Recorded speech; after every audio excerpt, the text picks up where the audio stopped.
ज्योतिष का एक और अकाट्य और अचूक सूत्र आप लोग प्रयोग में लाइए, कमेंट करके बताइए। द्वादश भाव का अधिपति जिसके साथ बैठेगा उस पर आश्रित हो जाएगा। जैसे ये तुला लग्न की पत्रिका है, उदाहरण देखते हैं। इसमें बुध द्वादशेश है, द्वादश भाव में बैठा हुआ है, मूल त्रिकोण में है, उच्च का है, सब गुण इसके अंदर में है। यानी द्वादश भाव का अधिपति द्वादश भाव में ही बैठा है, लेकिन ये सूर्य के साथ बैठा हुआ है। ये सूर्य एकादश भाव का अधिपति है। एकादश भाव से अपने क्या देखते हैं? मित्र, बड़ा भाई बहन। तो ये जातक अपने बड़े भाई बहनों पर या मित्रों पर आश्रित रहेगा। कोई भी काम बिना उसके सहारे के नहीं कर पाएगा। वो जितना कर देगा उतना ही करेगा। या ऐसा भी हो सकता है जातक को जब भी कोई ज़रूरत होगी तो वो मित्र से के द्वारा उसकी ज़रूरत पूरी होगी या बड़े भाई बहनों द्वारा उसकी ज़रूरत पूरी होगी। यानी ये उस पर ही निर्भर हो जाएगा। वो जितना परामर्श देगा उतना काम करेगा, जितनी इसकी ज़रूरत होगी उतना ही अपने मित्रों से लेगा।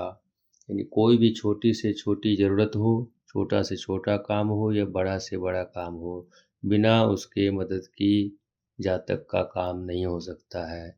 इसकी मदद यहाँ से बड़े भाई बहन देखते हैं, यहाँ से मित्र मंडली देखते हैं। अब देखते हैं अगर द्वादश भाव का अधिपति यदि दशमेश के साथ बैठा हो। दशम भाव से अपने क्या देखते हैं? पिता देखते हैं। दशम भाव से अपने क्या देखते हैं? बॉस देखते हैं। तो जातक उन पर निर्भर रहेगा। अगर द्वादश भाव का अधिपति यदि 12th लॉर्ड नवमेश के साथ बैठा हो, हालांकि इस पत्रिका में द्वादशीश और नवमेश एक ही है, लेकिन अगर द्वादश भाव का अधिपति नवम भाव के स्वामी के साथ बैठा हो तो क्या देखते हैं? अपने नवम भाव से किसके बारे में विचार करते हैं? भावात भाव का सिद्धांत लगाओ। यानी ये पत्नी है, पत्नी का भाई बहन, साला साली, या यहाँ से धर्म पिता भी देखते हैं, सोशल गार्जियन। ऐसा जातक अपनी ज़रूरत पूरी करने के लिए साला साली की मदद लेगा, साला या साली की मदद लेगा, या कोई सोशल गार्जियन या कोई सामाजिक सरपरस्त या कोई इस तरह का धर्म पिता या कोई एक ऐसा समाज में व्यक्ति तैयार कर लेगा जिसको पिता समान सम्मान देगा और वहाँ से इसकी ज़रूरत पूरी होगी।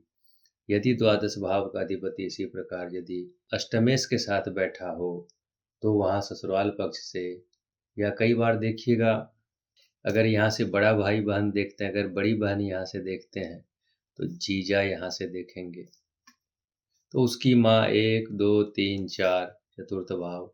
तो ऐसा जातक कई बार अपने ससुराल पत्नी के सगे संबंधी कुटुंब पुनबात यानी ससुराल पक्ष से मदद पाता है, या जीजा की माँ से मदद पाता है, या प्रेमी प्रेमिका की माँ से मदद पाता है। अगर द्वादश भाव का अधिपति सप्तमेश के साथ बैठा हो तो पत्नी, पति या नानी, नानी कैसे? माँ की माँ, चतुर्थ भाव, माँ 1 2 3 4, माँ की माँ, नानी से या भतीजे से मदद पाता है। भतीजे से क्यों? यहाँ से छोटा भाई देखते हैं, 1 2 3 4 और 5, पंचम भाव यानी भाई की संतान भतीजा या भतीजी से मदद पाता है, उसके ऊपर निर्भर हो जाता है।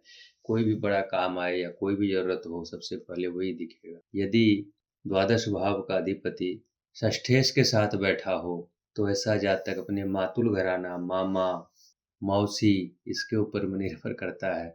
यदि द्वादश भाव का अधिपति पंचम भाव में बैठा हो, ऐसा जातक संतान, जीजा या प्रेमी प्रेमिका, कुछ भी ऐसे रिजल्ट ऐसे निकालिए।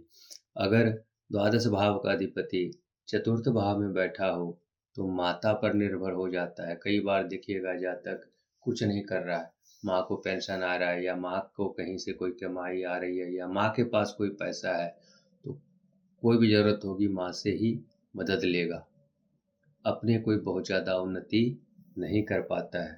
और यहाँ से ससुर भी देखते हैं। ससुर कैसे? ये पत्नी है, 1 2 3 4 5 6 7 8 9 और 10, पत्नी का दसम भाव, पिता का भाव। यहाँ ससुर भी देखते हैं। जातक अपनी माता या ससुर के ऊपर निर्भर करेगा। यदि द्वादश भाव का अधिपति तीसरे भाव के स्वामी के साथ बैठा हो, थर्ड लॉर्ड के साथ बैठा हो, तो छोटे भाई बहनों पर निर्भर करेगा, अपनी हर ज़रूरत वहाँ से पूरी करेगा। अगर द्वादश भाव का अधिपति द्वितीय भाव अपने कुटुंब कुनबा या ससुराल के सगे संबंधियों पर निर्भर करेगा। द्वादश भाव का अधिपति यदि लग्न में बैठा हो तो अपनी दादी या नाना पर निर्भर करेगा जातक। आपको कैसा लगा कमेंट में ज़रूर बताइएगा।